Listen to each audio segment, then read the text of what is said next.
Thanks for tuning in at Hilltop Gang Hard Cider. Today we're going to make the first batch ever with Hilltop Gang Hard Cider.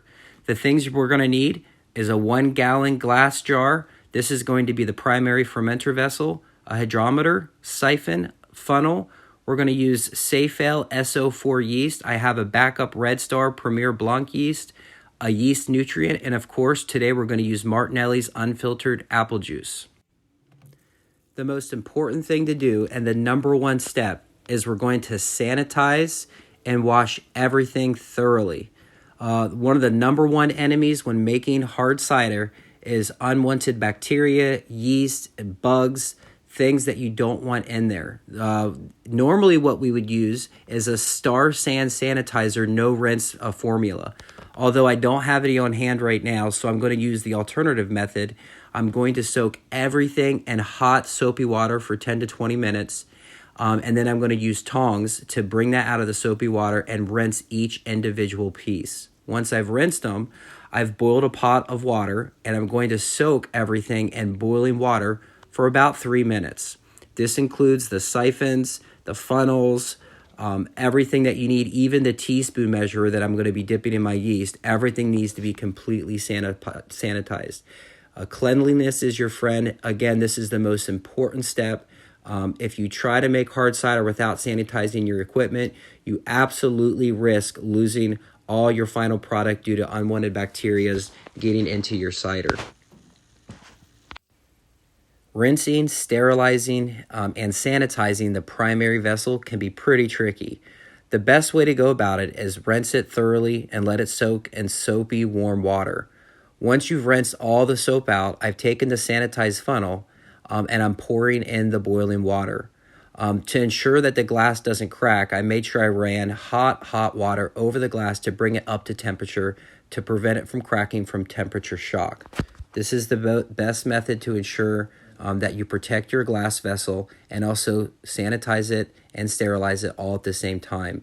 I suggest keeping cold running water on the side so you can wash your hands in cold running water without burning your hand in the process of doing this. Today, we're going to do a 50-50 split of Martinelli's unfiltered apple juice and Martinelli's organic honey crisp cider.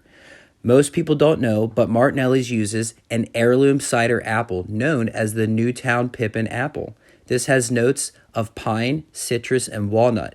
This is one of the most highly coveted and sought after apples. The Newtown Pippin apple was actually discovered in 1720 in Newtown, New York.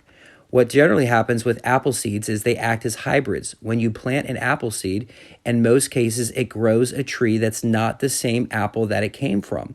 So the way they continue to grow Newtown Pippin apples is they've been grafting branches since 1720 to continue growing this exact apple. You won't find these in the grocery stores, as Martinelli's buys almost 85% of all the Newtown Pippin apples. They also are a very small apple, and grocery stores won't sell them because of the size and look of the apple, although they are one of the most delicious and sought after apples that you can get. It looks like I ran out of juice, so I'm just going to top it off with a little bit more of Martinelli's unfiltered apple juice to make sure I get the right height on my fermenter vessel. The next step is adding yeast. You want to add yeast to about a quarter cup of warm water. The water should be between 100 to about 105 degrees temperature. So with my thermometer gauge, it looks like we're getting it just right. What I want to do is use the SAFEL SO4 yeast, which I've researched is a great balanced yeast to use. When doing this, I take a teaspoon of yeast and I'm going to put it in the warm water and then just going to stir it up. We want to use about a teaspoon of yeast for every 1 gallon of juice that you're going to ferment. Now that we've added the yeast to the warm water, I'm just going to stir it up to make sure it gets mixed in. The point in adding yeast to warm water is it gets it activated. Go ahead and set a timer for 10 minutes. We want to let that yeast sit and activate in the warm water for give or take about 10 minutes. That gets the process started. Well, once you've stared at the timer for an entire 10 minutes, go ahead and turn it off. And now it's time to add the yeast to your fermenter vessel. Remember, to use the funnel to add it in. You don't want to pour yeast all over your glass fermenter vessel. The next step is to add your yeast nutrient. Well, you might think, well, what the heck is that? A yeast nutrient is going to nourish your yeast. It's going to ensure that it remains pretty healthy throughout this entire fermentation process. You use 1 teaspoon, and you're going to add that again through your funnel into your cider. Go ahead and cap it off now that your yeast is in it and your yeast nutrient, and give it a good shake. You want everything mixed really, really well. So go ahead and do the Macarena and sing Old MacDonald Had a Farm maybe 3 or 4 times in a row, and that should about do it. The next step is setting up your airlock. Well, what's an airlock? An airlock's going to protect your cider from bugs and bacteria and oxygen and really any other undesirable thing during the fermentation process. For this batch, we're going to use vodka in the airlock as our best line of defense to protect our cider. If your system didn't have anywhere to go, the pressure would build up and break your fermentation vessel.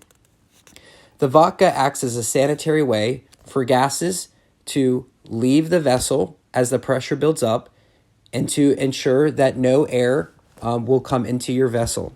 So take a shot glass, fill it up to the line, and finish the rest. Once you have the correct level of vodka in your airlock, insert it into the rubber stopper in the top of your fermenter vessel. Take an extra minute and make sure everything is sealed tight. Remember, air is your enemy. Well, that'll do it. We're going to let this sit in a dark place for 2 weeks, and we'll see you then.